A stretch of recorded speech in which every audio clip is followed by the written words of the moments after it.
তাইজুল যার রেকর্ড ভাঙলেন সেই সাকিবই তাকে নিয়ে কি বললেন।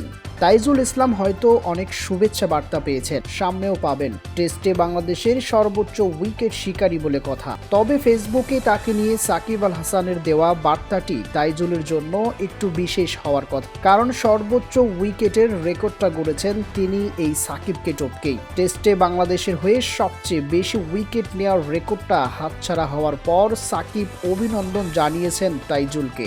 সঙ্গে এও বলেছেন তাইজুলের কেরিয়ারে 400 উইকেট দেখতে চান সাকিব আল হাসান। 242 টি-20 উইকেট নিয়ে আয়ারল্যান্ডের বিপক্ষে চলমান মিরপুর টেস্ট শুরু করেছিলেন তাইজুল ইসলাম।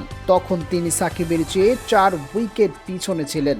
ঘাটতিটা পূরণ করে ফেললেন প্রথম ইনিংসেই। আয়ারল্যান্ডের দ্বিতীয় ইনিংসে রেকর্ড গড়ার জন্য একটি উইকেটই দরকার ছিল, সেটিও গতকাল এনটি বল বার্নিকে এলবিডব্লিউ করে পেয়ে যান তাইজুল ইসলাম। সাকিবকে ছাড়িয়ে বাংলাদেশের সর্বোচ্চ উইকেট শিকারীর রেকর্ড গড়ার পর শনিবার আরও 2 উইকেট পেয়েছেন তাইজুল ইসলাম। তাতে বাঁহাতি এই স্পিনারের উইকেট এখন 249টি, মানে আরও একটি মাইল ফলকের দেখা তিনি আজ পেতে পারেন। 2013 সালের নভেম্বরে আরেক বাঁহাতি স্পিনার মোহাম্মদ রফিককে পিছনে ফেলে বাংলাদেশের সর্বোচ্চ উইকেট শিকারী হয়েছিলেন সাকিব আল হাসান। সেই রেকর্ড তার ছিল টানা 1 যুগ পর্যন্ত।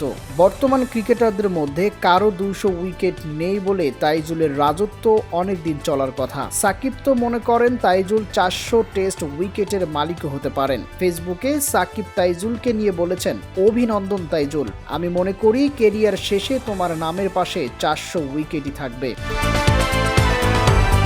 মিরপুর টেস্টটি বাংলাদেশ ব্যাটসম্যান মুশফিকুর রহিমের 100তম টেস্ট। বিশেষ এই টেস্টের রেকর্ড গড়া তাইজুলকে অভিনন্দন জানিয়েছেন মুশফিক নিজেও। ফেসবুকে মুশফিক লিখেছেন, টেস্টে দেশের সর্বোচ্চ উইকেট, অভিনন্দন তাইজুল।